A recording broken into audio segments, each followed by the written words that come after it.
O Evangelho segundo Mateus, capítulo 21. Ao se aproximarem de Jerusalém, chegaram a Betfagé, no Monte das Oliveiras. Então Jesus enviou 2 discípulos e recomendou-lhes: Ide ao povoado que está diante de vós, e logo encontrareis uma jumenta amarrada, com seu burrico ao lado. Desamarrai-os e trazei-os para mim. Se alguém vos questionar algo, deveis dizer que o Senhor necessita deles e sem demora os devolverá. No entanto, isso ocorreu para que se cumprisse o que fora dito por meio do profeta.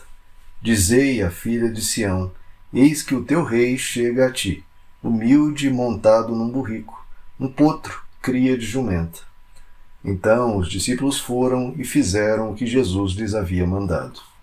Trouxeram-lhe a jumenta com o jumentinho, o selaram com mantas para cavalgar, e sobre as mantas Jesus montou.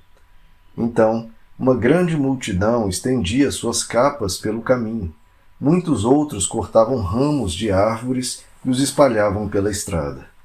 E as multidões, tanto as que iam adiante dele, quanto as que o seguiam, proclamavam: Hosana ao filho de Davi! Bendito seja ele que vem em nome do Senhor! Hosana nas alturas!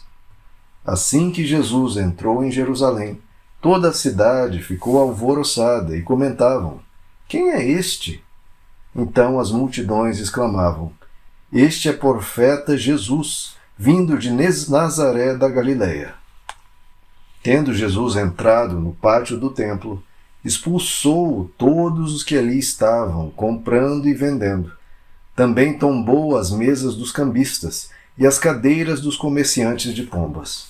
E repreendeu-os. Está escrito: A minha casa será chamada casa de oração. Vós, ao contrário, estáis fazendo dela um covil de salteadores. Então levaram a Jesus no templo, cegos e aleijados, e ele os curou. Entretanto, quando os chefes dos sacerdotes e os escribas viram as maravilhas realizadas por Jesus e as crianças exclamando no templo: Hosana ao filho de Davi, revoltaram-se e indagaram dele: Não ouves o que estas crianças estão proclamando? Ao que Jesus lhe respondeu: Sim. E vós, nunca lestes? Dos lábios das crianças e dos recém-nascidos suscitaste louvor. E deixando-os, saiu da cidade em direção a Betânia, onde passou a noite. Ao amanhecer, quando retornava para a cidade, Jesus teve fome. Avistando uma figueira à beira da estrada, aproximou-se dela, porém nada encontrou, a não ser folhas. Então decretou-lhe: Nunca mais se produza fruto de ti. E no mesmo instante a figueira ficou completamente seca. E quando viram o que ocorrera, muitos se admiraram os discípulos e exclamaram: Como foi possível esta figueira secar tão depressa? Então Jesus explicou-lhes: Com certeza vos asseguro que, se tiverdes fé e não duvidardes, podereis fazer não apenas o que foi feito à figueira, mas da mesma forma ordenardes a este monte: Ergue-te daqui e lança-te no mar. Assim acontecerá. E tudo o que pedirdes em oração, se crerdes, recebereis. Tendo Jesus chegado ao templo, enquanto ensinava, acercaram-se deles os chefes dos sacerdotes e os anciãos do povo e o questionaram: Com que autoridade fazes estas coisas aqui? E quem te deu essa autorização? Jesus, porém, replicou-lhes: Eu igualmente vos lançarei uma questão. Se me responderdes, também eu vos direi com que autoridade faço o que faço. De onde era o batismo de João? Divino ou humano? E eles discutiam entre si, avaliando. Se respondermos divino, ele nos indagará: Sendo assim, por que não acreditastes nele? Porém, se alegarmos humano, tememos o povo, pois todos consideram João como profeta. Por isso disseram a Jesus: Não sabemos. Ao que Jesus afirmou-lhes: Nem eu vos direi com que autoridade procedo. Agora, qual a vossa opinião? Um homem tinha 2 filhos.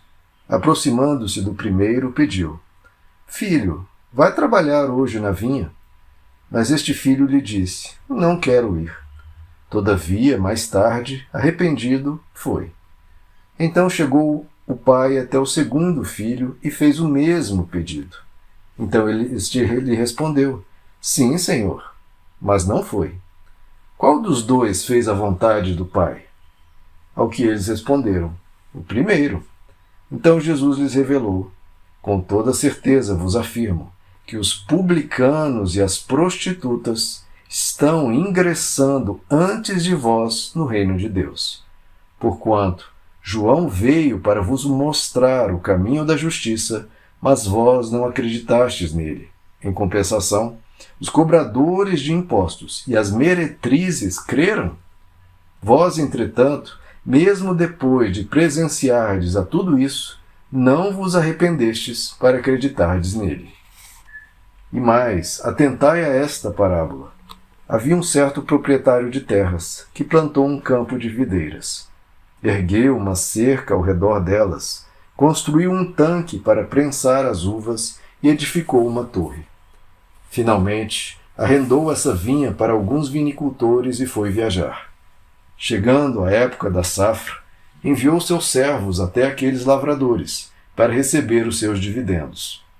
Porém, os lavradores atacaram seus servos, a um espancaram, a outro mataram e apedrejaram o terceiro. Então lhes mandou outros servos, em maior número do que da primeira vez. Mas os lavradores os trataram da mesma maneira. Por fim, decidiu enviar-lhes seu próprio filho, considerando: Eles respeitarão o meu filho. Contudo, assim que os lavradores viram o filho, tramaram entre si: Este é o herdeiro. Então vamos, nos unamos para matá-lo e apoderemo-nos da sua herança. E assim, eles o agarraram, jogaram-no para fora da plantação de videiras e o assassinaram. Sendo assim, quando vier o dono da vinha, o que fará com aqueles lavradores? Diante disso responderam-lhe: Ele destruirá esses perversos de forma terrível e arrendará seu campo de videiras para outros cultivadores que lhe enviem a sua parte no devido tempo das colheitas. Então Jesus lhes inquiriu: Nunca lestes isto nas Escrituras? A pedra que os construtores rejeitaram tornou-se a pedra angular. E isso procede do Senhor, sendo, portanto, maravilhoso para nós. Por isso eu vos declaro que o reino de Deus será retirado de vós para ser entregue a um povo que produza frutos dignos do reino. Todo aquele que cair sobre esta pedra se arrebentará em pedaços, e aquele sobre quem ela cair ficará reduzido a pó. Depois que os chefes dos sacerdotes e os fariseus ouviram as parábolas que Jesus lhes havia contado, compreenderam que era sobre eles próprios que Jesus estava falando. E por causa disso, procuravam um motivo para prendê-lo, mas tinham receio das multidões, porquanto elas os consideravam profeta.